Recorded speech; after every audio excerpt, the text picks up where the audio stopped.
বুকে পা রেখে চলে,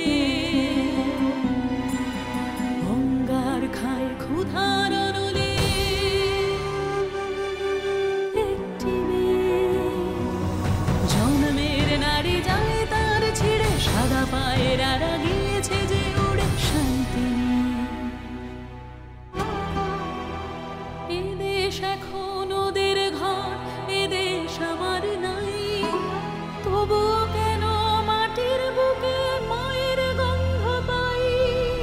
উড়ছে ঘর, জ্বলছে নগর, ভাঙছে ভালোবাসা, আঁকড়ে বাঁচব এই পোড়া দেশ অন্ধ মনের আশা। আগুন পাখি, আগুন পাখি, আমি আগুন পাখি।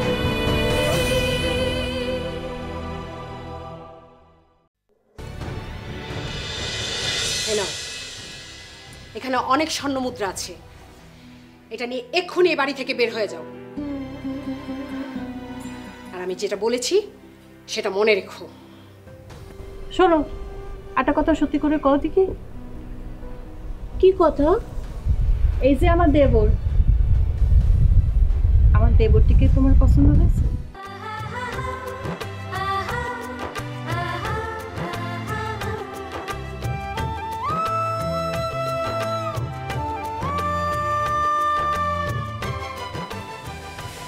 বিয়ে সবকিছু তো পাকা হয়ে গেল, এবার কোমর বেঁধে নেমে পড়ো। হাতে বেশি সময় নাই, মেলা কাজ পড়ি আছে। আমি ওই কাকে কাকে দাওয়াত করব তার একটা তালিকা করব, তুমি আমাকে লিখে দেবে। এসো।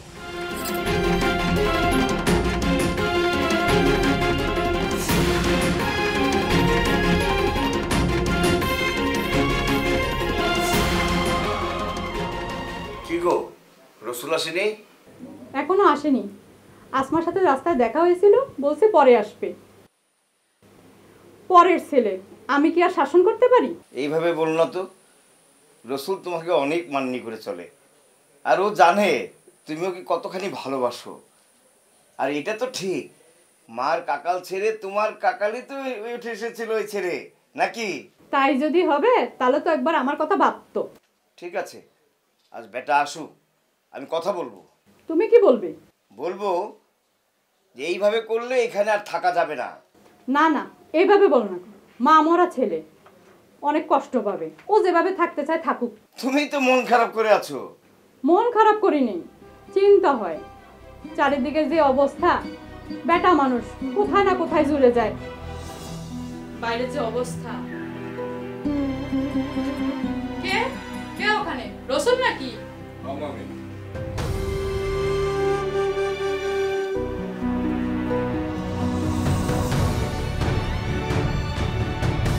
কি রসুল, কাল রাতে ঘরে আসিসনি, আজ সারাদিনও কোনো খবর নেই, কি ব্যাপারটা কি? আর এদিকে সব বাড়িতে সব চিন্তায় তোমার জন্য অস্থির, তুমি আনন্দে ঘুরে বেড়াবে আর এখানে সবাই চিন্তায় মরবে, এটা কি? হ্যাঁ, তুমি থামো তো। যা বেটা, তুই ঘরে যা। তোর চেহারায় বোঝা যাচ্ছে তুই অনেক খিদে পেয়েছিস। 2 দিন কিছু খাসনি নাকি? থামো তো, আর বকাবকি দিও না।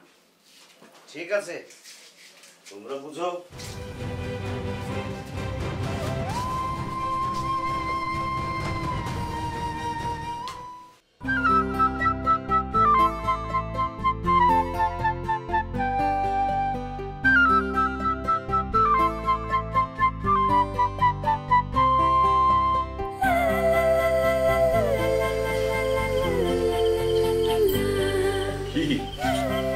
কি ব্যাপার, আজ মেজাজ বড় খুশি খুশি লাগছে? আর মনটা বেজায় খুশি, ব্যবসা জমি জমার কাজ সব রমরমা হয়েছে। ও এজন্য বুঝি খুশি? কেন, তুমি শুনে খুশি হবে? ভালো লাগবে না কেন? সংসারের উন্নতি হচ্ছে, তো ভালো কথা। আরেকটা কথা, এখন থেকে কিছু দায়িত্ব কিন্তু তোমাকেও নিতে হবে। এইসব কাজে আমার আবার টানেন কেন? এই ব্যবসা আস্তে আস্তে বড় হচ্ছে, জমি জমা বাড়ছে, একা আমি কতদিন সামলাবো? কিন্তু এইসব তো পুরুষ মানুষের কাজ, মেয়েদের কাজ তো সংসারে। আচ্ছা, ওসব কথা রাখো, যা বলি মনোযোগ শোনো। এই টাকাগুলো রাখো, ওই নতুন জমির ধান বিক্রি হয়েছে, দুদিন পরে আরো কিছু টাকা পাবো। কাল দাওয়াত আছে, সেখানে খরচে নাই। শীত তো লাগবে, আপনার কাছে রাখতেই তো হয়। না না না, তোমার কাছে রাখবো। সকালে লোকজন আসবে বাজার নিয়ে, রান্নার লোক আসবে, সেই সময় আমি নাও থাকতে পারি। তুমি টাকাগুলো হিসেব করে দিয়ে দিও। সে কি, বাইরের লোক আসবে, তাহলে আমি মেয়ে মানুষ হয়ে টাকা দিব? লোকে কি বলবে? আমার সাথে সাথে আপনারও তো নিন্দে করবে। আচ্ছা ঠিক আছে, সে দেখা যাবে। আমার যখন প্রয়োজন হবে আমি নিয়ে নিব। তুমি টাকাগুলো গুনে তুলে রাখবে। দাঁড়িয়ে রইলে কেন? টাকাগুলো গুনে নিতে বললাম। এখানে 72 টাকা 12 আনা পয়সা আছে। তাইলে আর গুনার দরকার কি? প্রয়োজন আছে। আমি আমার সুবিধা মতো তোমার থেকে চেয়ে নেব, কিন্তু তুমি এটা হিসেব করে রাখবে, ঠিক আছে? গুনে নিবে।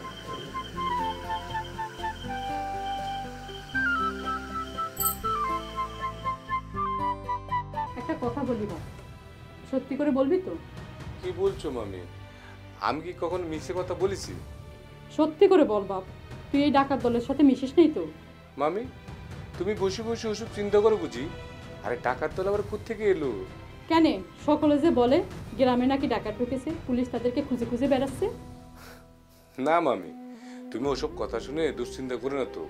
আমি ওসবের মধ্যে নেই। তাহলে এই দুদিন কোথায় ছিলি বাপ? মামি, বনগাঁও, ওখানে কবি গানে পালা এসেছিল, আমি ওখানে ছিলাম। আমিও একটা পালা করেছি। তাই? সেটা তো ভালো কথা। তুই পারিস কবি গান করতে? আগে তো কখনো করিনি। ওদের একটা লোক কম পড়েছিল, তাই মুখে ডেকে নিল হরিনাথ কাকু। লোক খুব হাততালি দিল আমার কবি গান শুনে। যাক, চিন্তা মুক্ত হলাম। এরপর কোথাও গেলি একটু বলে যাবি। তোর চিন্তায় চিন্তায় আমার কাজ কাম সব মাথায় উঠে যায়। মা, তুমি দাদাকে একটা শাদি দিয়ে দাও, তাহলে পরে দেখবা দাদারই যে ব্যারাগ্গা না কোথা চলে গেছে। তবে রে, আমার পিছে লাগা। দাঁড়া, আগে তোক শাদি দিয়ে দেব, দেখ না। ইস, রসুল ঠিকই বলেছে, আগে তোর শাদি দিব, তারপর আরেকটা সুন্দর মেয়ে এনে আমাদের রসুলের বিয়ে দিব। মামি, আমি এখন শাদি করব না। আমি কলকাতা যাব, ওখানে লেখাপড়া করব। কলকাতা? সে তো শুনেছি অনেক দূর। হ্যাঁ মামি, অনেক দূর। শুনেছি ওখানে ভালো কাজের সুযোগও পাওয়া যায়। জানো মা, দাদা কিন্তু বেশ ভালো ছবি আঁকতে পারে। গ্রামে সকলে দাদারে খুঁজে বেড়ায় ছবি আঁকি দেওয়ার জন্য। ছবি এঁকে কি সংসার চলে রে বেটা? তুই বরং তোর মামার সাথে কথা বলে দেখ, এখানে কোনো কাজে লেগে যা। না মামি, আমি ঠিক করেছি আমি কলকাতাতে যাব। তুমি মামাকে একটু রাজি করো না, যেভাবে হোক। তুমি যদি না বলো তাহলে আমি বলবো। আমাদের গ্রামের বাবুল দাদা আছে না, তিনি কদিন পর যাবেন। তার এক মামা আছেন কলকাতায়, ওখানে নাকি ভালো কামাইও করছেন। বাবলুদা বলল আমাকেও সাথে নিয়ে যাবেন, তবে যাওয়ার আগে আসমাকে শাদি দিয়ে যাব। তোমরা যদি মত দাও তাহলে আমি জামাইবাবুর সাথে কথা বলে দেখব ভালো পাত্র আছে কিনা।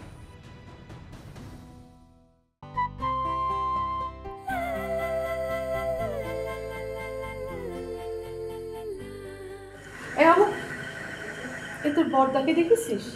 আরে একটু আগেও মানুষটা ঘরের মধ্যে ছিল, এখন হঠাৎ করে দেখি ও দাও সারা বাড়ি তন্ন তন্ন করে খুঁজাবো, আমি তারে পাচ্ছি না।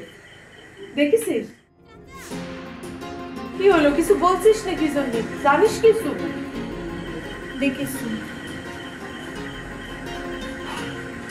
টিভিতে না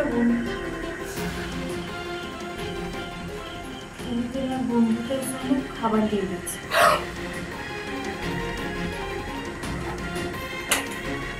বন্ধু মানে তো লুকিয়ে থাকা ছেলেগুলো না, পুলিশের বিপদ আসতে পারে। বাবু, তুমি চিন্তা করো না, দাদা কিছু হবে না। দাদা ঠিক মতো বাড়ি ফিরে আসবে। তুই বলছিস কোনো বিপদ হবে না? হ্যাঁ, আমি বলছি কোনো বিপদ হবে না, বরং আমি মহা বিপদে আছি। আবার কি বিপদের মধ্যে পড়েছিস? এই তোরা দুই ভাই সারাক্ষণ এত সমস্যা তৈরি করিস যে আমার জীবনটা পানি হয়ে যায়। আমি সারাক্ষণ ভয়ের মধ্যে থাকি। দেখো, তোমার দেওর আমারই এতগুলো টাকা দিয়ে গেছে, ভুলে গেছে গুনে ভালো করে গুছায় রাখতে। কালকে আবার বাইরে থেকে লোক আসবে, তারে গুনে আবার দিতে হবে। আমি ঘুমতে জানি না, আমি পড়ালেখা জানি না, আমি কি করবো? আমার বড্ড ভয় করছে। এই কথাটা মেজো বাচ্চাকে তোর বলতে উচিত ছিল। তোর কিছু ভুল নেই তো? বাজার সদাই সব নিয়ে এসেছো? সে জগৎ আসে না কেন? আরে দেখলি খবর দেয়নি মনে হয়, সেজন্য সে জগৎ এখন হয়েছে। দেখেছো আমারে? তাড়াতাড়ি বলো, আমার কাজ আছে। আরে বসো তো, বসো বসো, তোমার এখন এত কাজ করতে হবে। ধরো এখন তোমার ছুটি, আমরা তোমার সাজাই দেব। নাও খাও দেখি, শরবতটা খেয়ে একটু প্রাণ জুড়াও। ভাবিদের হাতের সেবা, আর তো ভাবিদের হাতের সেবা পাবে না। নতুন মানুষ আসছে তোমাকে সেবা করার জন্য। এই যে শোনেন, নতুন লোক পেয়ে ভাবিদের আবার ভুলে যাবেন না। তোমরা থামবে? লজ্জা পেয়েছে। খাও, যাও গিয়ে গোছ গাছ করে নাও, জানিয়ে যাও। বাড়ির বড় বউ তুমি, তাই তথ্য দিয়ে প্রথম আশীর্বাদ তোমাকেই করতে হবে। না না না, ও দায়িত্ব আমাকে দেবেন না, আমি রান্নাঘরেই ঠিক আছি। অত অত মানুষের মধ্যে গেলে আমার কেমন যেন তালগোল পাকিয়ে যায় আম্মা। তার উপর আবার নতুন কুটুম বাড়ি। কিন্তু আম্মা ওসবই মেজোই সামলাক। ও তো সুন্দর করে কথা বলতে পারে, প্রথম কথা তো ওই বলেছে। ওই যাক, তাইতে কি, উনারে আমি খুঁজিয়ে আনিছিলাম বলে সব কাজ আমারই করতে হবে? তুমি করবে, আমি থাকবো তোমার কাছে। মেজো তুই বুঝতে পারছিস নে, অনেক লোক, মান্যগণ্যের লোকের মধ্যে গেলে আমি তাল পাকিয়ে ফেলবো। তাহলে কি চলবে তোমারই? তুমি আমাদের বল, মায়ের পরে তুমি এই বাড়ির সব। যেখানে মা জাতি পারবে লয়, সেখানে তোমার গিয়ে মায়ের সব দায়িত্ব পালন করতে হবে। আরে মেজো, এ তুই মেজো তো ঠিকই বলেছে। আমার মেজো বৌমা খালি লক্ষ্মীর পয়মন্ত না, সংসারে সকলের যোগ্যী মানটা দিতে চাই। আমার পর তো এই সংসারের হাল তোমাকেই ধরতে হবে। তোমার তো চিন্তা কি, মেজো বৌমা তোমার পাশেই থাকবে, ও তোমার কোনো অসুবিধা হতে দেবে না। মা তো ঠিক কথাই বলেছে, আমি সব কাজ করতে পারি, কিন্তু তুমি যদি আমার মাথার উপর না থাকো তাহলে আমি সামালতে কি করি? আচ্ছা ঠিক আছে, ওনারে আমি আশীর্বাদ করব, কিন্তু মেজো তুই কি দিয়ে আশীর্বাদ করবি? আমি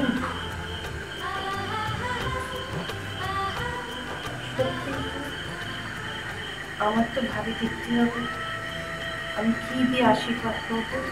আরে আমি একটা হার তুলে রেখেছি, যাতে করে আমার মেজো বৌমার মতো বউ ঘরে নিয়ে আসতে পারে।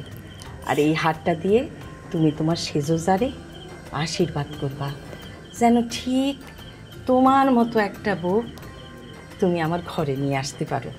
তাহলে তো হয়ে গেল, আশীর্বাদ কি দিয়ে হবে তা তো ঠিক হয়ে গেল, কিন্তু আম্মা তত্ত্ব কি নিয়ে যাব? আমার হাসান তো সব কিনে রেখেছে। সেটা আমি জানি আম্মা, আর জানি বলে এই কথা বলছি।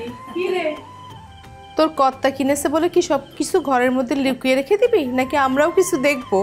যা, তুমি যে কি বলো দিদি, এসব ঘরে এসব সব দেখাচ্ছি। যাও যাও যাও, দুজনে মিলে তত্ত্বগুলো ভালো করে সাজাও গিয়ে।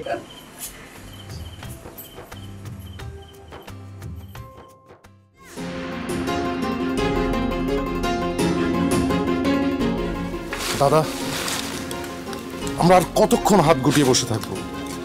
খবর যখন পাকা, লক্ষ্য যখন স্থির, তখন আর অপেক্ষা কিসের? আছে, অপেক্ষা আছে। আমরা এমন একজন মানুষের জন্য অপেক্ষা করছি যিনি অনেক বিশেষ কেউ। হঠকারিতায় নেওয়া সিদ্ধান্ত বারবার আমাদের বিফলতা ডেকে এনেছে, তাই হঠকারিতায় আর নয়। কিন্তু তুমি কার জন্য অপেক্ষা করছো আমি কিছুই বুঝতে পারছি না। কে কে সেই বিশেষ ব্যক্তি? আছে আছে বিমল, তিনি এমন একজন মানুষ, ব্রিটিশ পুলিশের সামনে দিয়ে ঘুরে বেড়াবে, নাকের ডগায় দাঁড়িয়ে থাকবে, কিন্তু ব্রিটিশ পুলিশ তার কিচ্ছুটি করতে পারবে না। আর আমাদের মিশন সাকসেস করার জন্য তাকে আমাদের চাই। কে নিশ্চয় আমাদের দিকে কেউ এগিয়ে আসছে।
আর একটু দেরি করলে আমার এই অস্ত্র আপনার মাথার খুলি ফুটো করে দিতে একটু দ্বিধা করবে না। আপনার পরিচয় কি? আপনি কে? আমি বলছি আগে আমি একটু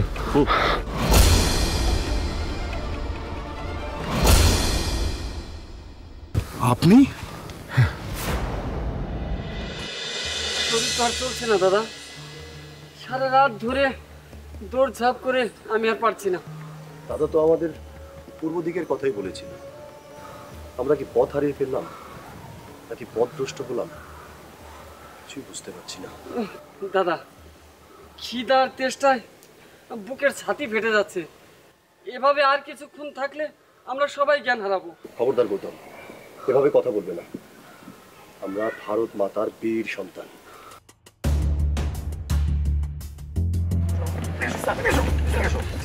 পুরো জঙ্গলটা খুব ভালো করে খোঁজো, একটা কোনো যেন বাদ না থাকে। আজকে এক টাকা বাদ দেবো না। চলো চলো।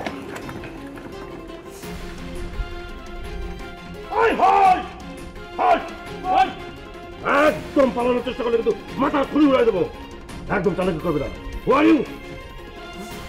তুমি স্যার, আমার মনে হয় আমরা যাদের খুঁজতে এসেছি এও তাদের দলের একজন।